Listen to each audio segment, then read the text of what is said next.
YouTube ఛానల్లో అంతర్జాతీయ వార్తలను రోజు అందిస్తున్నటువంటి ఏకైక యూట్యూబ్ ఛానల్ ఆర్టీవీ అంతర్జాతీయ వార్తా విశేషాలు. నమస్తే అండి, నా పేరు డాక్టర్ ఆలేటాటం వరల్డ్ ఆర్టీవీ వార్తా విశేషాలు.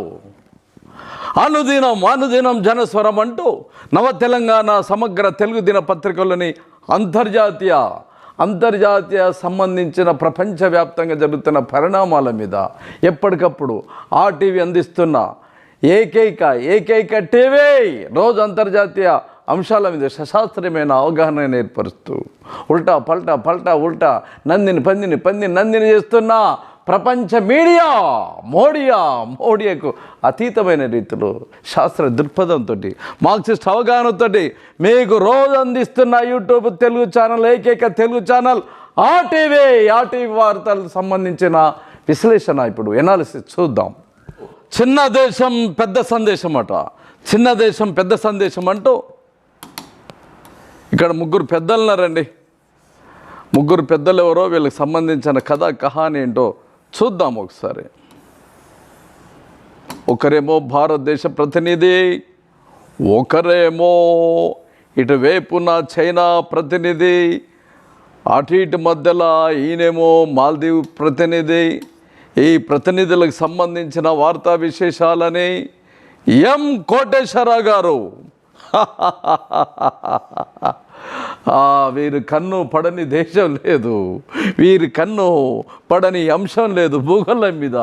ఎక్కడ చీమ చిట్టుకుమన్నా ఈయన గారి కలం నుండి ఫటాఫట్ వార్తా విశేషాలు వస్తూనే ఉంటే తెలుగు నేల మీద, తెలుగు పత్రికా ప్రపంచంలో వేగు చుక్కలాగా ఎప్పటికప్పుడు వేడి గరం పకోడీ లాంటి వార్తా విశేషాలను అందిస్తున్నటువంటి కోటేశ్వరరావు గారు అండి. వీరి ఫోన్ నెంబర్ 8331013288. మరోసారి చూడండి, 8331013288. వీరి కలం నుండి జారుపడ్డ జాజ్వలమైన అంతర్జాతీయ పరిజ్ఞానానికి సంబంధించిన వార్తా విశేషాన్ని ఇప్పుడు మనం చూద్దాం. ఆదివారం ఏప్రిల్ 19, 2024లో జరిగిన మాల్దీవుల పార్లమెంట్ ఎన్నికల్లో విజేత చైనా అంటూ టైమ్స్ ఆఫ్ ఇండియా పత్రిక శీర్షిక పెట్టింది. దాదాపు అన్ని పత్రికలు చైనా అనుకూల పార్టీ సూపర్ మెజార్టీ సాధించినట్లు నివేదించాయి. పీపుల్స్ మజ్లిస్ పార్లమెంటులోని 93 స్థానాలకు గాను ఇది రాస్తున్న సమయానికి అధికారికంగా లెక్కింపు పూర్తి కాలేదు. పీపుల్స్ నేషనల్ కాంగ్రెస్ PNC దాన్ని బలపరుస్తున్న వారికి 75, భారత్ అనుకూల మాల్దీవ్స్ డెమోక్రటిక్ పార్టీకి 15 స్థానాలు వచ్చినట్లు వార్తా సంస్థలు తెలిపాయి. మొత్తం 368 మంది పోటీ చేశారు. వీరిలో 130 మంది స్వతంత్రులు కాగా మిగిలిన వారు 7 రాజకీయ పార్టీలకు చెందినవారు. ఈ ఎన్నికల పర్యవసనాల గురించి సహజంగా విశ్లేషణ మొదలయ్యాయి. 2019లో జరిగిన ఎన్నికల్లో మాల్దీవుల డెమోక్రటిక్ పార్టీ 45.83% ఓట్లతో 87 స్థానాలు గాను 65 తెచ్చుకుంది. ఎన్నికల నాటికి నూతన పార్టీగా PNC 6.63% ఓట్లు 3 సీట్లు తెచ్చుకుంది. గత ఏడాది సెప్టెంబర్ 9న జరిగిన ఎన్నికల్లో ఎవరికి అవసరమైన 50% పైగా మెజార్టీ రాకపోవడంతో 30 జరిగిన తుది దఫా ఎన్నికలు ఈ పార్టీ నేత మహమ్మద్ ముయిజ్జు 54.4% ఓట్లతో అధ్యక్షుడిగా ఎన్నికయ్యారు. నవంబర్ 10న బాధ్యతలను స్వీకరించాడు. ఇదండి మాల్దీవులు అంటే ఇది. మాల్దీవులు అంటే మన భారతదేశం కాకుండా భారతదేశం క్రింది భాగాన సముద్రంలో గడ్డలు మట్టి పెడ్డల్లాగున్న చిన్న ప్రాంతమైన మాల్దీవ్ అనే ప్రాంతంలో ఎన్నికలు జరిగితే ఇగో ఇదండి, ఇదంతా సముద్రం. ఈ సముద్రంలో అక్కడక్కడ మట్టి దిబ్బల్లాగా ఉంటే ఆ దిబ్బలలో మహానవులు పోయి బ్రతుకున్నారు, వాళ్ళకి సంబంధించింది అన్నట్టు.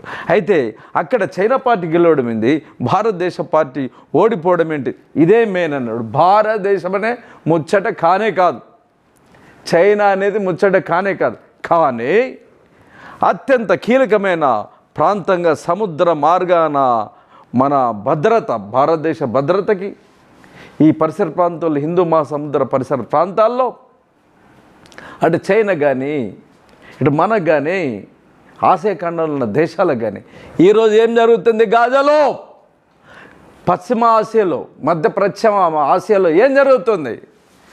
ఇజ్రాయెల్ మొత్తం గాజాని తునకలు చేసి పడుతుంది, మాంసం ముద్దలతోటి నంజుకొని తింటుంది అమెరికన్ సామ్రాజ్యవాదులు. అట్లా ఇక్కడ ఏం జరుగుతుందంటే భారత దేశానికి సంబంధించింది కాకుండా ఈ పరిసర ప్రాంతాలు ఏదైతుందో అమెరికన్ సామ్రాజ్యవాదులు తను తిష్టేసి కష్టజీవులు, కార్మికులు, కూలీలు పరిపాలిస్తున్న చైనాలో 150 కోట్ల మంది చైనాని కూడా రష్యాను తునకలు, ముక్కలు, చెక్కలు, 15 చెక్కలు చేసినట్లు చైనాను కూడా చేసేసి చైనా సంపదని మొత్తం దోచుకోవాలని దుర్మార్గమైన ఎత్తుగడతోటి పెద్దననే అత్యంత భయంకర నరరూప ఆధునిక రాక్షసుడు అమెరికన్ సామ్రాజ్యవాది. ఆ సామ్రాజ్యవాది చంకన పట్టిన మన భారత రాజకీయాలు ఇంతకుముందు అట్లా లేదు. మన భారతదేశం శాంతి దేశం. భారతదేశం ఎక్కడి పోయినా గొప్పగా ఆరాధించేది, గొప్పగా దేదీప్యమానంగా మన కీర్తి పతాకాన్ని, మన మూవెన్నెల జెండా రెప్పరెప్పలాడేది.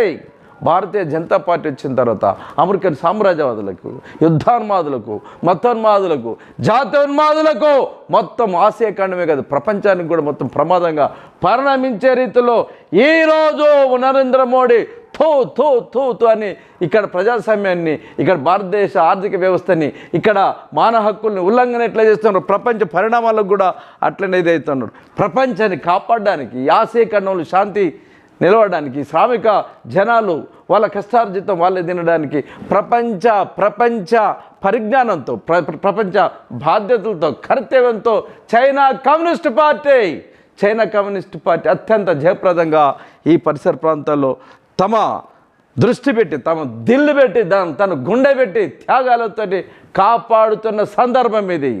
ఈ చైనాకు సంబంధించిన వారి పాత్రకు సంబంధించిన జనాలకు బుద్ధి, జ్ఞానం, విచక్షణ జ్ఞానం ఉండి ఈరోజు ఆ దేశాన్ని కాపాడుకునే రీతిలో చైనా అనుకూలమైన పార్టీకి అక్కడ ఓట్లేసి గెలిపించిండ్రు. ఇదే అమెరికన్ సామ్రాజ్యవాదులకు సంబంధించిన వాడి తోకను పట్టుకున్న మనము సపోర్ట్ చేస్తున్న పార్టీ ఘోరాతి ఘోరంగా ఓడిపోయింది. ఇది మన గెలుపు కాదు, మన ఓటమి కాదు, ప్రపంచ శాంతి గెలుపు. అమెరికన్ సామ్రాజ్యవాదుల, యుద్ధోన్మాదుల, జాతీయోన్మాదుల, ముస్లిం వ్యతిరేకుల ఆ దేశాల్లో శాంతి సౌభ్రతలు సామరస్యాలతో బ్రతకాల్సిన తీరుతెన్నులు గెలిచింది అమెరికన్ సామ్రాజ్యవాదం, ఓటమి పాలైంది. ఈ తీర్పు భారతదేశంలో కూడా జరగాలని ఆశిద్దాం. ఒక మాటలో చెప్పాలంటే, లెనిన్ మాటలో చెప్పాలంటే, పెట్టుబడిదారి సమాజం, అత్యున్నత సమాజం, సామ్రాజ్యవాద సమాజం. సామ్రాజ్యవాదం అంటే దోపిడీ చేసే సమాజానికి, ఇక్కడ సమాజం, కార్మికుల, కష్టజీవుల సమాజం అయినటువంటి కమ్యూనిస్టు సమాజానికి, సోషలిస్ట్ వ్యవస్థకి, సామ్రాజ్యవాద వ్యవస్థకి జరుగుతున్న అంతర్జాతీయ ఎన్నికల తీర్పులో ఎర్ర జెండకి జరిగిన గెలుపుగా ఇది మనం వర్ణించుకోవాలి. అధ్యక్ష ఎన్నికలు, తాజాగా జరిగిన పార్లమెంట్ ఎన్నికలకు ఒక ప్రత్యేకత ఉంది. చిన్నదైనా పెద్దదైనా దేశంలోనూ విదేశాల్లోనూ సంబంధాలు ప్రతిపాదికన ఎన్నికలు జరిగిన దాఖలు లేవు. చైనా, భారత్ మధ్య పోటీగా ఇక్కడ జరిగాయి. అందుకే అసలు విజేత చైనా అన్నట్లుగా వ్యాఖ్యానాలు వెలువడ్డాయి. అధ్యక్ష ఎన్నికలు తమ పౌరుల దేశభక్తికి ఒక ప్రతిబింబమని, మా ఇరుగు పొరుగు వారు భాగస్వాములు తమ స్వాతంత్రం సర్వపత్క పూర్తిగా గౌరవించాలని ఇచ్చిన ఒక పిలుపు అని పీపుల్స్ నేషనల్ కాంగ్రెస్ ప్రతినిధి వ్యాఖ్యానించాడు. పార్లమెంట్ ఎన్నికలు మరింత తీవ్రంగా జరిగాయి. చైనా BRI పథకం కింద పెద్ద ఎత్తున మౌలిక సదుపాయాలు అభివృద్ధి చేసిన గత ప్రభుత్వంలో గృహశాఖ మంత్రిగా మొయిజ్ పనిచేశాడు. తాను అధికారానికి వస్తే 2 దేశాల మధ్య మరికొత్త అధ్యాయానికి నాంది పలుకుతానని ఎంతో ముందుగానే ప్రకటించాడు. చెప్పినట్టుగానే భిన్నమైన రీతిలో వ్యవహరిస్తున్నాడు. గతంలో మాల్దీవులో ఎవరు అధికారానికి వచ్చినా తొలి విదేశ పర్యటన భారత్లోనే ప్రారంభమైంది. అలాంటిది మొయిజ్ తొలుత టర్కీ, తర్వాత UAE, చైనా పర్యటించాడు. 2019లో మన దేశంతో కుదుర్చుకున్న జల వాతావరణ హైడ్రాలజీ పరిశీలన పథకం నుంచి మాల్దీవులు వైదొలిగింది. అక్కడ ఉన్న కొద్ది మంది మన సైనికులు కూడా దశల వారి మే 10వ తేదీలో వెనుక వెళ్ళాలని కోరింది. రద్దీగా ఉండే తూర్పు పశ్చిమ దేశాల నౌకా రవాణా మార్గంలో మాల్దీవులు కీలకమైన ప్రాంతాల్లో ఉండి అమెరికా విశాల మిలిటరీ వ్యూహంలో హిందూ మహాసముద్రం ఎంతో ముఖ్యమైనది. బ్రిటిష్ ఆక్రమించిన మారిషస్కి చెందిన డిగాగార్సియో దీవులను అమెరికా తన ఆధీనంలోకి తెచ్చుకొని ఖాళీ చేసేందుకు మొరాయిస్తుంది. అక్కడ ఒక సైనిక స్థావరాన్ని కూడా నిర్మించింది మన దేశంలో కన్యాకుమారికి. ఇదండి చూడ అమెరికన్ సామ్రాజ్యవాదులు అమెరికన్ సామ్రాజ్యవాదులు ఈరోజు గాజాని ఎట్లయితే ఛిద్రం చేస్తుండ్రో, గాజా మూలంగా ఎంత ఈరోజు ఉక్రెయిన్ రష్యా వార్ మూలంగా ఆ పరిసర ప్రాంతాలు ఎంత సర్వనాశనం అయిపోతుందో యూరోప్లో, ఆసియా ఖండంలో, అట్లాగనే మన హిందూ సముద్రం దగ్గర, హిందూ మహాసముద్ర పరిసర ప్రాంతాల్లో ఈరోజు చైనాని మొత్తం నుజ్జుగా చేసి పడేసి నందుకొని తినాలనే ఉద్దేశంతో ఒకప్పుడు చైనాని దురాక్రమించిన జపాన్తో పాటు అమెరికాతో పాటు ఆస్ట్రేలియా, వీళ్ళంతా దుష్ట కూటమిగా ఇక్కడ ప్రపంచ అశాంతికి, మానవ హక్కుల ఉల్లంఘనకి, ప్రపంచ పరిధులు గీసుకున్న సముద్ర హక్కులకి భంగం కలిగించే రీతిలో చైనాని ఈరోజు మొత్తం కూల్చాలనే ఉద్దేశంతో ఈ పరిసర ప్రాంతాలని సర్వనాశనం చేయాలనే డిగాగోర్సియాలోని అక్కడ మిలిటరీ స్థావరాలు ఏర్పరచుకున్నాడు. వీటిని తిప్పికొట్టే రీతిలో ఈరోజు ఎర్ర జెండా కష్టజీవుల, కమ్యూనిస్టుల పక్షాన, శ్రామిక జీవుల పక్షాన విజయంగా ఇది పరిగణించవచ్చు. అయితే బ్రిటిష్ ఆక్రమించిన మారిషస్కు చెందిన డిగాగోర్సియా దీవులను అమెరికా తన ఆధీనంలోకి తెచ్చుకొని ఖాళీ చేసేందుకు మోరాయిస్తున్నది. అక్కడ ఒక సైనిక స్థావరాన్ని కూడా నిర్మించింది. మన దేశంలో కన్యాకుమారికి ఆ దీవులు 1796 కిలోమీటర్ల దూరంలో ఉన్నాయి. అది మన దేశంతో పాటు పరిసరాల్లోని అన్ని దేశాలకు ఆందోళన కలిగించే అంశమే. బంగాళాఖాతం, హిందూ మహాసముద్రం, అరేబియా సముద్ర ప్రాంతాల్లోని కొన్ని దేశాలు అమెరికా పట్టు నుంచి విడవడము, అవి క్రమంగా చైనాకు సన్నిహితం కావడం పశ్చిమ దేశాలకు ఆందోళన కలిగిస్తుంది. తమ విదేశాంగ విధానంలో కొన్ని మార్పులు చేశాం తప్ప ఎవరి వైపు మొగ్గటం లేదని మొయిజ్ ప్రకటించాడు. ఎంత గొప్ప విషయం చూడండి. ఈరోజు ఈ పరిసర ప్రాంతాలు, ఏ పరిసర ప్రాంతాల్లో మన భారతదేశానికి ఆనుకున్న కొన్ని దేశాలతో పాటు అరేబియా మహాసముద్రం కానీ, హిందూ మహాసముద్రం కానీ, బంగాళాఖాతం కానీ, ఈ పరిసర ప్రాంతాలు మొత్తం యుద్ధ క్షేత్రంగా సముద్రం మొత్తం మానవ నెత్తుడి తటి ఎర్రబారకుండా ప్రపంచ శాంతిని కోరే రీతిలో ఈరోజు చైనా విదేశ విధానం జయకేతనంగా ఇది మనం పరిగణించవచ్చు. ఎందుకంటే అమెరికన్ సామ్రాజ్యవాదుల్ని తుదిముట్టించేందుకు చూడండి ఎంత దుర్మార్గులు. ఎవడండి వీడు? ఎక్కడ అమెరికా, ఎక్కడ వీడికి పిల్లలు లేరా? అక్కడ తినడానికి తిండి లేదా? మన దేశాల్లో మనం బతుకుతుంటే ఇంకెన్ని సంవత్సరాలు వీడు దోచుకొని తింటూ ఉంటాడు, మిస్టర్ మోడీ ఎన్ని కాకమ్మ కట్టుకథలు, ఎన్ని అల్లిబిల్లు కబుర్లు, మొత్తం మీడియా మొత్తం మోడీ అయి ఉల్టా మొత్తం చూపెడుతున్న అసలు శాస్త్రీయ విశ్లేషణ. దిస్ ఈజ్ మాల్దీవుల ప్రాంతానికి ఉన్న ప్రాధాన్యత కారణంగా 1969లో బ్రిటన్ ఆక్రమణ నుంచి స్వాతంత్రం పొందిన తర్వాత మన దేశం అన్ని రంగాల్లో దగ్గరేందుకు చూసింది. 1988లో దాదాపు 200 మంది తమిళ ఉగ్రవాదులు మాల్దీవులకు వెళ్ళి నాటి అధ్యక్షుడు అబ్దుల్ గయూం మీద తిరుగుబాటు చేసి కీలకమైన ఆ ప్రాంతాలన్నింటిని పట్టుకున్నారు. తమను ఆదుకోవాలని అనేక దేశాలని గయం కోరినా ఎవరూ ముందుకు రాలేదు. భారత్ స్పందించింది. ఆపరేషన్ కాక్టాస్ పేరుతో కుట్రను విఫలం చేసి అనేక మంది కుట్రదారులను కాల్చి చంపి కొందరిని బందీలంగా పట్టుకునేది. అప్పటి నుంచి సంబంధాలు మరింతగా బలపడ్డాయి. తర్వాత జరిగిన పరిణామాలు దీవుల ఆర్థిక సమస్యలను, పౌరుల జీవితాలను మెరుగుపరచడంలో పాలకుల వైఫల్యం కారణంగా జనంలో అసంతృప్తి.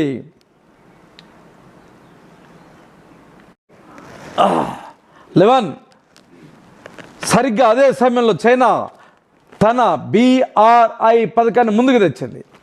IMF, ప్రపంచ బ్యాంక్, అమెరికా, ఇతర పశ్చిమ దేశాల మాదిరి కఠినమైనవి కాకుండా సాధారణ షరతుల్లో ప్రాజెక్టులు చైనా రుణాలు ఇచ్చింది. దాంతో 2013లో అధికారానికి వచ్చిన అబ్దుల్లా యామిన్ చైనాతో సంబంధాలు పెంచుకున్నాడు. 2018లో గెలిచిన ఇబ్రాహిం సాలి భారత్కు పెద్దపీట అనే విధానంతో మన దేశానికి సన్నిహితం భాగస్వామ్య ఒప్పందాలు చేసుకున్నాడు. ఇది ఎన్నికల పెద్ద చర్చానీయాంశంగా మారింది. ప్రతిపక్షాలుగా ఉన్న మాల్దీవులు progressive party, people's national congress ఒక కూటమిగా ఏర్పడి భారత్ బయటికి పంపాలి, భారత్ అవుట్ అనే నినాదం ఇచ్చారు.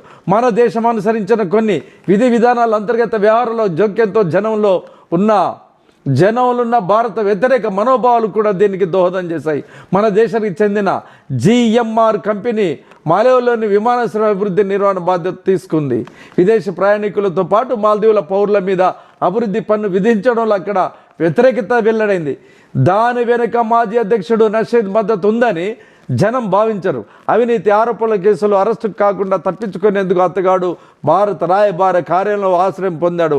అది కూడా జనంలో మన దేశం మీద వ్యతిరేకత పెరిగేందుకు దోహదం చేసిందే.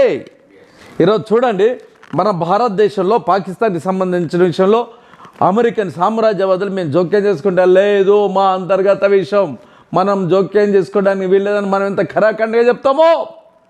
అమెరికన్ సామ్రాజ్యవాదులు కదా పాకిస్తాన్ టెర్రరిస్టులకి ఆయుధాలు ఇచ్చేది, డబ్బులు ఇచ్చేది, మాదక ద్రవ్యాలు ఇచ్చేది, శిక్షణ ఇచ్చేది, భారతదేశం ఎగదోసేది, కాశ్మీర్ నుండి, రాజస్థాన్ నుండి, గుజరాత్ నుండి, పంజాబ్ నుండి లక్షల లక్షల కోట్ల రూపాయల డ్రగ్స్ చేస్తే భారతదేశ వినాశనానికి సర్వరకాల వాటికి మొత్తం ఎట్లయితే వాడు మనకు ప్రమాదకంగా పరిణమించాడు.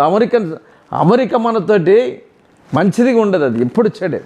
ఎప్పుడైతే సోవియట్ సోషలిస్ట్ రష్యా కుప్పగూలిపోయిన తర్వాత భారతదేశానికి గతి లేక, అతి లేక, గత్యంతరం లేక, అప్పుల గూబులో ఉరుకపోయిన మన భారతదేశం ఈరోజు అమెరికన్ సామ్రాజ్యవాదుల కాళ్ళు మొక్కి మనం అప్పు తెచ్చుకోవడం వల్ల వాడు చెప్పినట్టు మనం వినాల్సి వస్తుంది. 50 లక్షల కోట్ల రూపాయలు భారతదేశం మన మోడీకి ముందుండే ఇప్పుడు 150 లక్షల కోట్ల రూపాయలు మన గవర్నమెంట్, మన మోడీ గవర్నమెంట్ ఆయన అభివృద్ధి చేసిందంటే భారతదేశాన్ని తాకట్లు పెట్టి అప్పుల కుర్చీలో కూరుకుపోయి ఈ డబ్బులు మొత్తం ఆదాయ నంబానికి ఇచ్చి ఆ డబ్బులు లంచం తీసుకొని ఈరోజు ఎన్నికల్ని ప్రజాస్వామ్యాన్ని సర్వనాశనం చేసి ఓట్లతో కొంటారు, ఓడిపోయిన వాళ్ళని కొంటారు, కొన్నోళ్ళ తర్వాత వాళ్ళు ఓడిపోయిన తర్వాత మళ్ళీ అధికారం నిలబెడతారు. ఈ తతంగం జరుగుతుంటే భారతదేశంలో బతకడానికి భారతీయ జనతా పార్టీ ఇస్తున్న నీచమైన, నికృష్టమైన పరిపాలన, చట్ట వ్యతిరేక అప్రజాస్వామ్య పద్ధతులు చేయడమే కాకుండా అమెరికన్ సామ్రాజ్యవాదులకు లొంగిపోయి మన భారతదేశ విదేశాంగ విధానంలో కూడా ప్రమాదకరంగా తయారు చేసిండు మోడీ. విశ్వగురు ఎక్కుతా ఉంటాడు, దిగుతాడు, గాలి మోటార్ల గాలి లెక్కలా ఇవన్నీ భారతదేశ పరువు ప్రతిష్టలు మొత్తం గాలి ధూళి దుమ్ములాగా కొట్టుకపోయింది మన దేశం మీద మంచి ఇంప్రెషన్. ఇట్లా ఈ రీతిలో ఈరోజు మనం ఏం చేస్తున్నామంటే అమెరికన్ సామ్రాజ్యవాదుల విశ్వకౌగిలో పోయిన తర్వాత ప్రపంచం మొత్తం పోకుండా అమెరికన్ సామ్రాజ్యవాదుని కాపాడుతున్నదే చైనా కమ్యూనిస్ట్ పార్టీ. ఇక్కడ మన భారతదేశానికి మేము వ్యతిరేకం కాదు, భారతమాత బుద్ధ బిడ్డలం. భారతదేశ ఔన్నత్యాన్ని, భారతదేశంలో ఒకడు పేదరికంగా ఉండాలా, ఇంకోడు బలిసినోడు ఉండాలా, అదాని అంబానిలాగా కాదు, అందరం సమానంగా ఉండాలా. అది నిజమైన దేశభక్తి. మనం మంచిగా ఉండడం కాదు, ప్రక్కడోడు కూడా మంచిగా ఉండాలా. ఎక్కడ అన్యాయం చేసిన ఎలుగెత్తి చాటాలా, ఎక్కడ న్యాయం ధర్మ పోరాటం జరిగితే అక్కడ మనం ధర్మ పోరాటంగా ఉండాలా. ఏది ఏమైనా ఒక దేశంలో జరుగుతున్న అంతర్గత వ్యవహారాలు, చైనా విషయంలో మనం ఈరోజు పాకిస్తాన్ విషయంలో మనం అమెరికన్ జోక్యాన్ని ఎట్లయితే మనం ఒప్పుకోమో, మాల్దీవ్ చిన్న దేశం కావచ్చు, కానీ అక్కడ అంతర్గత విషయాల్లో జరుగుతున్నప్పుడు మన దేశ మిలిటరీ పోవడం, అక్కడ జనాల్ని కొట్టడం, చంపడం వాళ్ళ అంతర్గత వ్యవహారం. అది మనం సపోర్ట్గా ఉండాలి. కానీ ఒక దేశం మీద ఒక దేశం చేస్తుంటే మనం ఎంతో పెద్ద మూల్యాన్ని మనం చెల్లించాల్సి వచ్చింది. శ్రీలంకలో ఉదాహరణకి రాజీవ్ గాంధీ గారు పోతుంటే, రాజీవ్ గాంధీ ఆయన అక్కడ ఆ దేశ సైన్యం మొత్తం కవర్ చేస్తుంటే తుపాకి మడమతో కొట్టిన విషయం మనం మర్చిపోయినావా? శ్రీలంక టెర్రరిస్టులు ఈరోజు మాల్దీవుల టెర్రరిస్టులను తుదిముట్టించే రీతిలో భారత సైన్యం ముందుకొస్తే శ్రీలంక టెర్రరిస్టులను కూడా మనం అట్లనే చేయబోతుంటే మన భారతీయ బుద్ధి బిడ్డలు కదా శ్రీలంక, వీళ్ళకి సంబంధించిన టెర్రరిస్టులు, ప్రభాకర్కి సంబంధించిన విషయాలు మనం ఏదన్నా సీదాగా కూర్చొని పెట్టి వాళ్ళకి సహకారాలు అందించేది పోయాయి.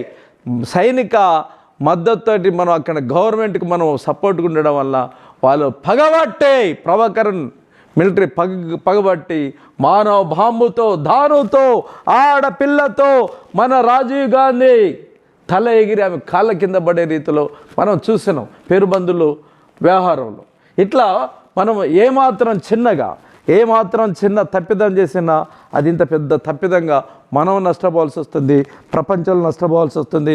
ఈరోజు మాల్దీవులో మన భారతదేశం మద్దతు కల్పించే పార్టీ చిత్తుగా ఓడిపోయిందంటే దీని వెనుక కారణం ఇది. మాల్దీవుల విదేశాంగ విధానంలో వచ్చిన మార్పుల్లో చైనా వైపు మొగ్గుదల మన నేతలకు సహజంగా రుచించలేదు. ఒక స్వాతంత్ర దేశం, అందున కీలక ప్రాంతంలో ఉన్నందున దెబ్బతిన్న సంబంధాలు తిరిగి పునరుద్ధరించుకునేందుకు కనీసం మరింత దిగజారకుండా చూసుకునేందుకు ప్రయత్నించడం రాజనీతిజ్ఞుల లక్షణం. ఏ కారణంగానైనా ప్రయత్నించడం రాజనీతుల లక్షణం. ఏ కారణంగానైనా దూరం జరిగినా, వైరం పెరిగినా ప్రత్యర్థుల ఆర్థిక మూలాలను దెబ్బతీయటం ఒక ప్రధాన ధోరణి కనిపిస్తుంది. వాణిజ్య యుద్ధాలు, దిగుమతులు, ఎగుమతులు, సాంకేతిక పరిజ్ఞానం అందుచేత పెట్టుబడులపై నిషేధాలు వాటిలో భాగమే. ఒక దేశాధినేతను కించపరిస్తే ఎవరు సహించాల్సిన అవసరం లేదు. అధికారికంగా నిరసన తెలపడం అనేక ఉదాంతాల్లో జరిగింది. సామాజిక మాధ్యమాల్లో మన ప్రధాని నరేంద్ర మోడీని అవమానించినందుకు గాను మాల్దీవులకు తగిన బుద్ధి చెప్పాలని, అందుకు మన విహారయాత్రికులు అక్కడికి వెళ్ళటం మానుకోవాలి మన దేశంలోని వారు సామాజిక మాధ్యమంలో పిలుపునిచ్చారు. ఒక విమానయాన సంస్థ నిర్వాధికంగా ప్రయాణాలు నిలిపేసినట్లు ప్రకటించింది. మోడీ భారత్కు సామాజిక మాధ్యమంలో కించపరుస్తూ వ్యాఖ్యానించినందుకు మాల్షా షరీఫ్, మరియం షిహ్వా, అబ్దుల్లా మజీద్ అనే ముగ్గురు ఉపమంత్రుల్ని అధ్యక్షుడు మొహమ్మద్ ముయిజ్ సస్పెండ్ చేశారు. మోడీని వారు హాస్యగాడుగా, ఉగ్రవాద, ఇజ్రాయెల్ తొత్తు అని, మన దేశంలో పరిశుభ్రత తక్కువ అని పేర్కొన్నారు.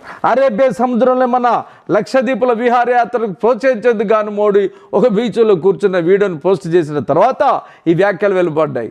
తమ దేశానికి యాత్రికులు రాకుండా చేసేందుకే ఇలా చేశారని అక్కడ కొందరు భావించారు. ప్రధానిని కించపరచడం గురించి మాలేలోని మన రాయబారి అక్కడికే ప్రభుత్వానికి నిరసన తెలిపారు. మాల్దీవుల ప్రతిపక్ష నేతల అధ్యక్షుడి మీద అవిశ్వాస తీర్మానం పెడతామని వరకు వెళ్ళారు. సామాజిక మాధ్యమాల్లో అనుచిత వ్యాఖ్యలను తాము గమనించామని, అవి వారి వ్యక్తిగతం తప్ప అధికారిక వైఖరి కాదని అక్కడి ప్రభుత్వం ఒక ప్రకటన కూడా చేసింది. జరిగిన దాని మీద అధ్యక్షుడు మొయిజ్ విచారణకు ఆదేశించారని రైటర్స్ పేర్కొని, కారణాలు ఏమైనప్పటికీ మన దేశం నుంచి మాల్దీవులకు వెళ్తున్న పర్యాటకుల సంఖ్య గణనీయంగా తగ్గింది. అక్కడ ప్రభుత్వం తాజాగా వెల్లడించిన వివరాల ప్రకారం గత ఏడాది జనవరి, మార్చి మాసాల మధ్య మన దేశం నుంచి 56,208 మంది మాల్దీవులకు వెళితే ఈ ఏడాది 30,847కు 30% తగ్గింది. అంటే 20,000 మంది తగ్గిపోయిన అన్నట్టు. అదే చైనా నుంచి వచ్చిన వారు 17,697 నుంచి 67,399, అంటే 281% పెరిగారు. అక్కడ విదేశాల నుంచి వచ్చిన వారిలో చైనా వాటా 10 నుంచి అగ్రస్థానానికి చేరుకోగా మన దేశం 3 నుంచి 6వ స్థానానికి తగ్గింది. ఏదైనప్పటికీ నోరు మంచిదైతే ఊరు మంచిదండి. అక్కడ మాల్దీవులు ఉన్న ఆ వ్యక్తిగత విషయాలను అక్కడ ముగ్గురు ఉపమంత్రులు వాళ్ళన్నా, మన మోడీ గారన్నా బాట మనం వేసేది ఆచితూచి వ్యవహరించాలి. అది మన పిల్లలు మనం అంటేనే పడిన రోజులు ఈ రోజులు ఒక దేశం ఉన్నది. అయినా మన బుద్ధి మంచిగా ఉండాలండి. మనకు క్రైస్తవుల పట్ల, ముస్లింల పట్ల, మాదిగల పట్ల, ఆదివాసి గిరిజనుల బిడ్డల పట్ల మనకు మంచి అభిప్రాయం ఉంటే కదా. మనం ఎక్కడ పుట్టినాం, బ్రహ్మదేవుడు పాదాలు పుట్టినాం. వాడు మాల్దీవుల్లో అయితేంది, గాజాలు అయితేంది, మన దిక్కుమాలను బక్రగాల్లో మనం. అందుకొరకే బుద్ధి మనకు సరిగ్గా ఉండేది అయితే ఇవన్నీ ఎందుకు అవుతుంది. దీని మూలంగా కనుక మనం ఎన్నుకున్నటప్పుడు మన ప్రజాప్రతినిధులు అంతర్జాతీయ పరిజ్ఞానంతో ఉన్న వాళ్ళని, విద్యావంతుల్ని, అనుభవజ్ఞుల్ని, అనీతి నిజాయితీగాలని, తెలియగల లేకపోతే ఇట్లనే ఉంటాయి. చుట్టుప్రక్కల దేశాలతోటి మనకు లేని పని జంజాటాలు, పనికిమాలిన జంజాటాలు. దాంతో వచ్చేది లేదు, సచ్చేది లేదు. ధరలు తగ్గుతాయా, ఉద్యోగాలు పెరుగుతాయా, ఏమైనా మన బతుకు బాగు అయితే కాదు. మనకి ఇక్కడ ఏం చేయరు, బయటనేమో ఇంత అప్రతిష్టపాలు. అధ్యక్షుడు మోయిజ్ అనుసరిస్తున్న విధానాలతో విభేదించిన ప్రతిపక్షం పార్లమెంట్లో తనకున్న మెజార్టీని ఆధారం చేసుకుని అభిశంసన తీర్మానం ద్వారా తొలగించేందుకు కూడా చూసింది. తాజా ఎన్నికల అధికార పక్షం 4/300 పైగా స్థానాలు సాధించడంతో పాటు అలాంటి 30 కాక అధ్యక్షుడు మరింత పట్టు దొరికింది. జనవరిలో చైనా పర్యటన జరిపిన మోయిజ్ అనేక ఒప్పందాలు చేసుకున్నాడు. ఇప్పటి వరకు తీసుకున్న నిర్ణయాలకు జనం బలపరిచినట్లు ఫలితాలు స్పష్టం చేశాయి. ఇంతవరకు మన దేశం పర్యటన రాలేదు. మాల్దీవులకు భారత స్నేహాస్తం చాచేందుకు విముఖత చూపించే చైతన్యంపై చైనా మరింతగా ఆధారపడతారని అంతర్జాతీయ విశ్లేషకులు హెచ్చరిస్తున్నారు. మాల్దీవులకు పర్యాటకులు వెళ్ళవద్దని అధికారికంగా మన ప్రభుత్వం చెప్పకపోయినా జరిగిన పరిణామాలు చూస్తే నష్టం జరిగిందన్న మాట స్పష్టం. హనై మధు ఇంటర్నేషనల్ ఎయిర్పోర్ట్తో సహా అనేక మౌలిక సదుపాయాల అభివృద్ధి పథకాలతో దాదాపు 1000 కోట్ల రూపాయల వరకు మన దేశం పెట్టుబడులు ఉన్నాయి. వాటికి ఎలాంటి ముప్పు రాదు. మాల్దీవుల ఎన్నికల్లో చైనా భారత్తో సంబంధాల గురించి పెద్ద ఎత్తున చర్చ జరిగింది. అంత మాత్రమే వెల్లడిన తీర్పున ఒక్క అంశానికి ఆపాదించడం మన దేశానికి వ్యతిరేకంగా పరిగణించాల్సిన అవసరం లేదు. అభివృద్ధి పథకాలకు పెట్టుబడులు కావాలని కోరినప్పుడు అనేక పశ్చిమ దేశాలు అక్కడ హక్కులకు భంగం కలిగించే పాలకున్నారంటూ నిరాకరించాయి. ఆ సమయంలో చైనా ముందుకు వచ్చింది. ఆ హక్కుల పాలన అనేది ఆయా దేశాల అంతర్గత వ్యవహారాలు వాటికి పెట్టుబడులను ముడిపెడితే రాజకీయ పరిణామాలు పర్యవసనాలు ఎలా ఉండేది చెప్పలేము. చైనాతోని మాల్దీవులు ఆ సంబంధాలు పెట్టుకునేదట, మనతో పెట్టుకునేట్లు ఏం అవసరం లేదు. మన కడుపులో లేనిపోయిన ఇదంతా కుట్రలు కుళ్ళులు ఇదంతా ఏం పెట్టుకునే అవసరం లేదు. చైనా మనకు శత్రువు కాదు. అమెరికన్ సామ్రాజ్యవాదుల శత్రువులు. భారతదేశం టెర్రరిస్ట్ పోకడలతోటి, భారతదేశం మాదక ద్రవ్యాలతోటి, భారతదేశం అక్రమ ఆయుధాలతోటి నష్టం వాటిల్లుతుందంటే అమెరికన్ సామ్రాజ్యవాదులతోటి, చైనాల శిక్షణ శిబిరంతో కాదు, పాకిస్తాన్ శిక్షణ శిబిరంతో, చైనా మూలంగానే 80% మన ఆర్థిక వ్యవస్థ బలపడుతుంది. ఇది నేను అంటున్న మాటలు కాదు, సీతారామన్ అంటున్న మాటలు, నిర్మలా సీతారామన్ అంటున్న మాటలు. గుజరాతులో భారతీయ జనతా పార్టీ అంతర్జాతీయ పరిజ్ఞానం వెనుక, అంతర్జాతీయ నీతి నిజాయితీ తెలియక, ఆర్థిక శాస్త్రంలో ఓరమాలు చేయక, చైనాతో సంబంధాలు కట్ చేయాల చైనా వస్తువులు బహిష్కరణ అంటే అప్పుడు రాజకీయాలే అంతర్జాతీయ వ్యవహారాలే. చైనాతోని ఆర్థిక సంబంధాలు తెంచుకునే ముచ్చట సవాల్ లేదని నిర్మలా సీతారామన్ అన్నారు. మనం పొరపాటున చైనాతో ఆర్థిక సంబంధాలు, వాణిజ్య సంబంధాలు కట్ చేసుకుంటే మన ఆర్థిక వ్యవస్థ కుప్పగూలిపోతుంది. ఎందుకంటే అది అభివృద్ధి చెందిన దేశము. మానవ జాతి ఈ భూగోళంలో 100 సంవత్సరాలు అభివృద్ధి చెందిన దేశంగా అక్కడ ఉన్నది. అక్కడ నిరుద్యోగ నికృష్ట దారిద్ర్యం మొత్తం నిర్మూలించబడ్డది. అక్కడ పరిశ్రమల్లో మొత్తం ప్రభుత్వం చూస్తుంది, ప్రభుత్వ ఉద్యోగాలు ఉంటున్నారు. అక్కడ ఇంటింటికి కుటీర పరిశ్రమై అక్కడ సంపద 150 కోట్ల మందికే కాకుండా 800 కోట్ల ప్రజానికానికి ప్రపంచవ్యాప్తంగా వస్తువులు తయారు చేయించి అక్కడ కమ్యూనిస్ట్ పార్టీ వాళ్ళకు పంపించి అక్కడ ప్రజానికాన్ని కోటీశ్వర్లు చేసి పడుతుంది.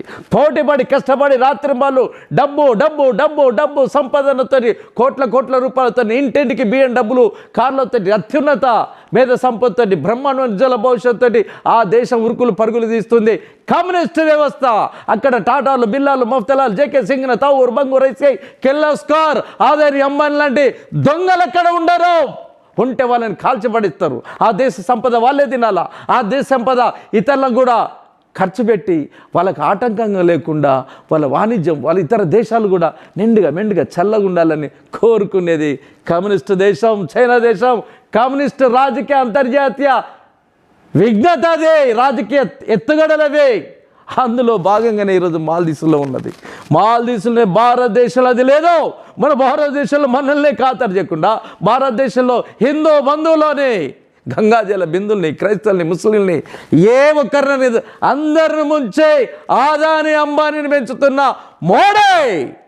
మోడీ వాళ్ళకు డబ్బులు మొత్తం దేశ సంపద మొత్తం కట్టబెడితే వాళ్ళని ఇస్తే ఎంగిల్ మెత్తులు లట్కమని వాళ్ళు ఇచ్చే ముక్కలు లట్కమని దానికి జై శ్రీరామ్ అని వారి పేరు పెడుతూ భారత మాతకి జై అంటూ జనాల చెవుల పూలు పెట్టుతూ ఈరోజు భారత రాజకీయ రంగాన్ని, భారతదేశంలో అసలు దగ్గు, జ్వరం, దిద్దు జ్ఞానం ఉన్నదా?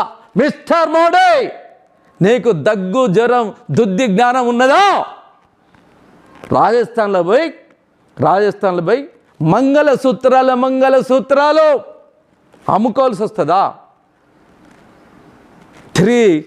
ఇండియా కూటమి అధికారంకి వస్తే ముస్లింలు మొత్తం దొబ్బుకపోతారా? అసలు మంగళసూత్రాలు ఉన్నాయని మూలంగా నీ మూలంగా 150 కోట్ల మంది భారత ప్రజానికాన్ని, దాంట్లో సగం మంది 75 కోట్ల మందిని తీసేస్తే, దాంట్లో 30-40 కోట్ల మంది చిన్నపిల్లలు పెద్దలు వాళ్ళందరినీ తీసేస్తే పెళ్ళైన వాళ్ళు 40-50 కోట్ల మంది ఉన్నారు అనుకో.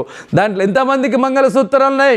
పెళ్ళిళ్ళు చేసిన తర్వాత ఆ రోజు మాత్రమే మంగళసూత్రాలు అత్తమామలు పెట్టిన ఆడపిల్ల తయారవుతుంటాయి. సంవత్సరం తిరగక ముందే అవి కుదబడి మార్వాడలు షాపులు పోతుంది. నీ మార్వాడే నీ రాజస్థాన్, నీ గుజరాత్ మార్వాడల షాపులకు వెళ్ళిపోతూ ఉన్నాయి. ఉత్తర పసుపు తాళ్ళు పెట్టుకొని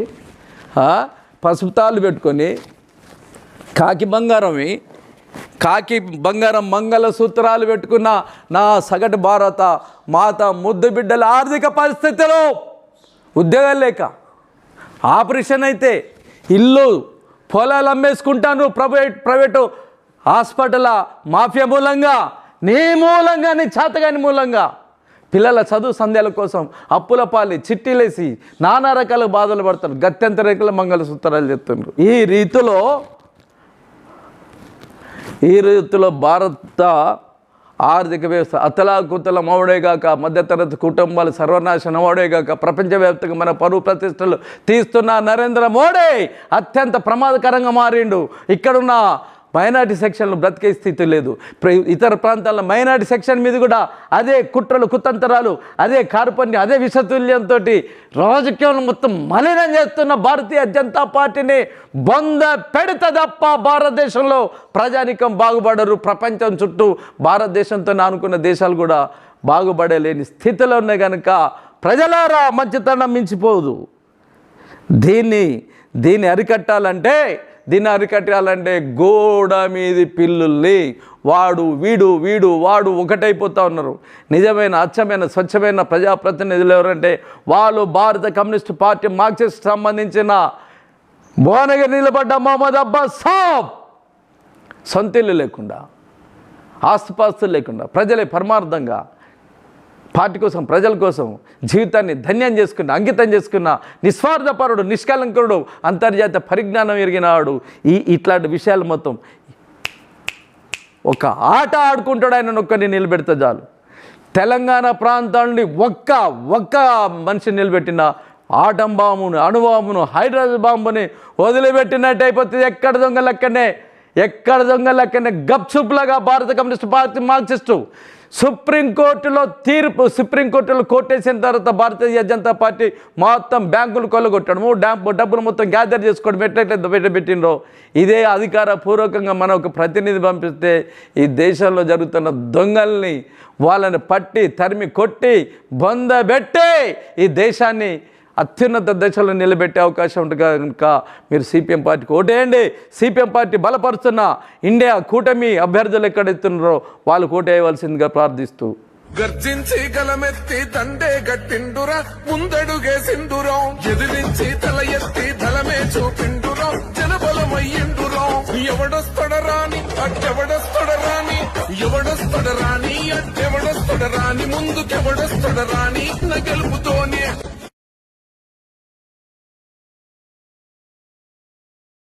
ఇది సమాజ స్థాపన కోసం RTV న్యూస్. ఈ వీడియో మీకు నచ్చినట్లయితే లైక్ చేయండి, షేర్ చేయండి, సబ్స్క్రైబ్ చేయండి.